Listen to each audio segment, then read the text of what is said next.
Go ahead. Oh, let's see. So, people have been talking last week during the bowl prep and talking about the arm.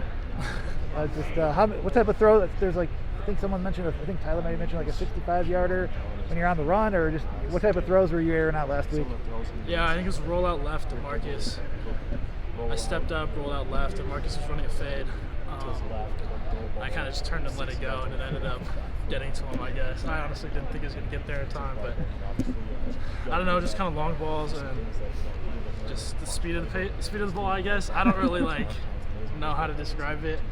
It's kind of everybody else just does it for me. I just like to go out there and throw it. How would you? All right, so we've heard about the big arm. What would you describe as other parts of your game that are coming along? Definitely the mental side.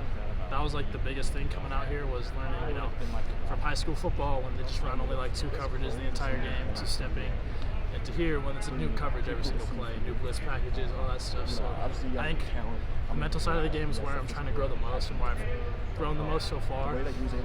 Just learning, where to replace the blitz, where the line's sliding, where to put your running back in protection. So all of that stuff really is like where I think I've grown the most so far. And there's still lots and lots of room to grow, but so far I think that's been the best part. How difficult is it to grow when you're not in your own offense for much of the year, being that scout team quarterback and having to learn everybody else's offense? Or is that a positive, learning all these different things? I believe that it's a positive. I'm going against the best defense in the country every day. So learning that, running, I could take from each quarterback each quarterback role I'm supposed to play, I could take something from each of their games and take into mind what they do good, what they don't do as well, and just learn from each quarterback watching that film, and then learning. Coach Leonard is probably the smartest defensive coordinator in the country. Assistant coach of the year, all that stuff.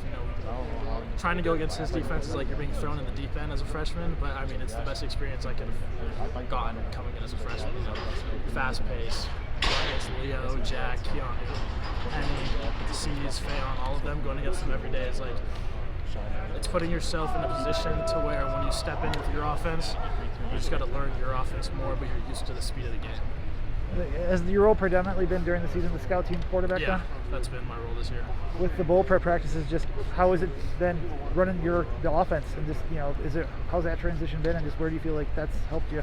It's been I think a smoother transition than it could have been. It could have been a lot worse. I was able to meet with Coach Dunn every week, and we'd go over our Devo tape from the end of practices, and go over the game plan for that week. So, and having Boomer, Chase, and Graham, they all help me throughout the practice. Like while Graham and Chase are going, I'll walk through the plays with Boomer in the back. He'll talk me through what he thinks is the best reader, stuff like that. So I think having the people around me is what made the transition a lot easier in our offense. I'd like to ask you about a few guys. Marcus Allen.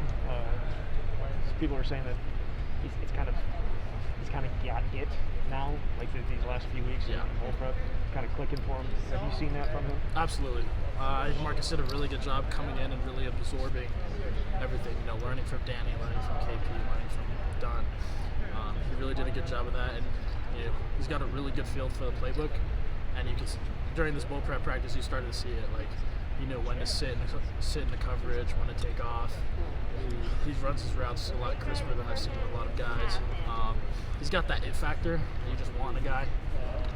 But he's definitely he's a ball player. I mean, there's no doubt in that. Is there a trait that stands out, one more so than any other?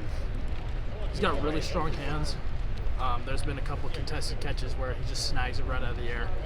He's got a guy on his back. And or the way he's able to move for his size. He is a bigger receiver, but I mean, he flies around the field.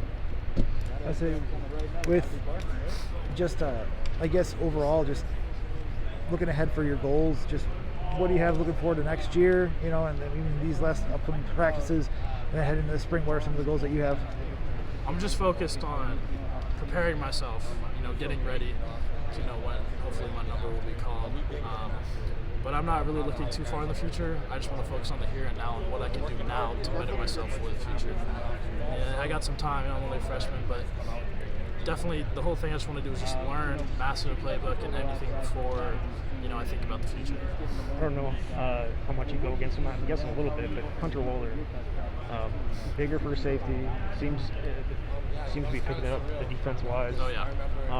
For you, when you're facing him, what stands out? He's able to cover the field really well. He'll read my eyes, flow one way, and then as soon as I snap my eyes back, I see him flying across the field to the receiver I want to throw it to. He's one of those guys where his IQ is off the charts. I mean, he got in here and he immediately just snapped with the playbook. He has a great feel for the game. His IQ is off the charts for a freshman. I say another freshman, Rico Hallman. Like I know that a couple, I think defensive players mentioned him last week. Just talking about the younger players. What have you seen from your fellow 2020 or 2021 signee? Rico has climbed the ladder this year. He started on scout, but then really worked his butt off and worked his way up to travel team, all of that. He's done a really good job. He's really quick. He's really good at man coverage. He's always on Marcus's hip or Scally's hip. And he's physical for his size. He's not afraid to go at it with someone. Whether they're bigger or faster or anything, he'll really just get after it. And I think one of the best things about him is he's fearless. Like he'll get in there and just go after it. Not a lot of guys can do that as a freshman DB. They're hesitant at first, but he just jumped right in and was like, I'm just going to do it. So I think that's one of the best things about it. This is the last question. In terms of, this may be a little bit redundant. I know you talked about how much you grew, but is there one specific area that you feel that you've grown the most in this freshman year? I'd probably say the mental side and transitioning it to the field. Watching the film, understanding, okay, where do I mic ID this, and transitioning it to practice to where I can see it hand in hand with what I'm looking at. So I'd probably say just the mental side. Don't get me wrong, there's a lot of room to grow, but I think that's been the big part.